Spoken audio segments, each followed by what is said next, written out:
క్రీస్తునందున్న ప్రియులకు ప్రేమతో వందనాలు తెలియజేస్తున్నాను. ఫిబ్రవరి నెల 1వ తేదీ 2025.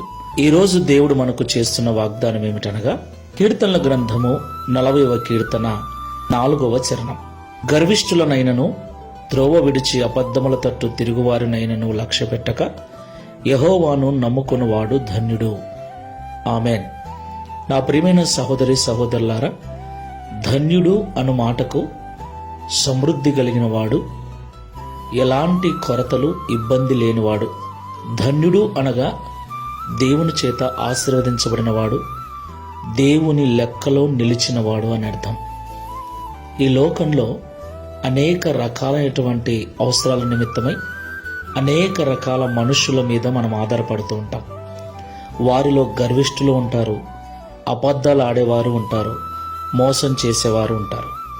అయితే వారు అలాంటి వారిని తెలియక వారి మీద లక్ష్యం ఉంచి వారు ఏదో మేలు చేస్తారని మనం నమ్మినప్పుడు కొన్నిసార్లు వారు మాట తప్పొచ్చు, మనలను మోసం చేయొచ్చు.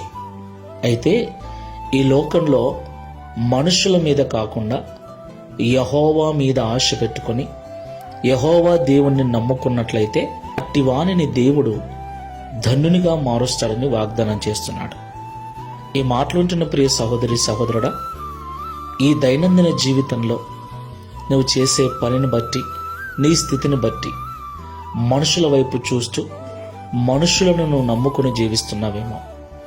ఒకరోజు వారు మాట తప్పుతారు, మోసం చేస్తారు. కాబట్టి మనుషుల మీద కాకుండా దేవుని మీద ఆశ కలిగి దేవుని మీద మాత్రమే నమ్మకం కలిగి జీవించు. ఆయన ఎన్నటికీ మాట తప్పడు, ఆయన ఎన్నటికీ మన జీవితాలను విడిచిపెట్టడు. ప్రార్థన చేసుకుందాం. ప్రేమ స్వరూపుడమైన తండ్రి, పరిశుద్ధుడైన ప్రభువా, మీకు స్తోత్రాలు చెల్లిస్తూ ఉన్నాం. నిజము తండ్రి, మా జీవితంలో అనేక పర్యాయములు మనుషులను నమ్మి వారు మాకు సహాయం చేస్తారని, వారు మాకు తోడుగా ఉంటారని, వారు మాకు ఆధారమై ఉంటారని నమ్మినప్పుడు మేము నమ్మిన వారే మమ్మల్ని మోసం చేసిన దినాలు, మేము నమ్మిన వారే మమ్మల్ని వెలివేసిన దినాలు ఎన్నో మా జీవితంలో. మేమెవరో తెలియనట్లుగా నటించిన వారు, మా బాగోగుల గురించి కనీసము మాటనైనా అడగనటువంటి మనుషులను మేమెందరినో చూశాం. ఆ సమయంలో ఎంతో కృంగిపోయాం.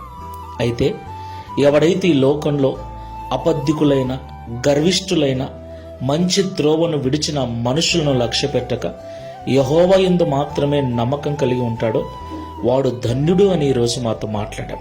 తండ్రి, ఈ ప్రార్థనలో ఏకీవిస్తున్న మేమందరం ఇక మీదట మనుషుల వైపు కాకుండా, మనుషుల మీద కాకుండా సర్వసృష్టికర్తమైన నీ మీద ఆనుకొని, నీ మీద మనసు పెట్టుకొని, మా ప్రతి అవసరములో, ప్రతి బాధలో నీ మీద మాత్రమే నమ్మకం కలిగి ఉండటకు సహాయం చేయమని, ఈ మాసమంతా నీ కృపలో మమ్మల్ని భద్రపరిచి నడిపించమని యేసు క్రీస్తు వారి నామములో ప్రార్థించి వేడుకుంటున్నాము తండ్రి. Amen. Praise the Lord. God bless you.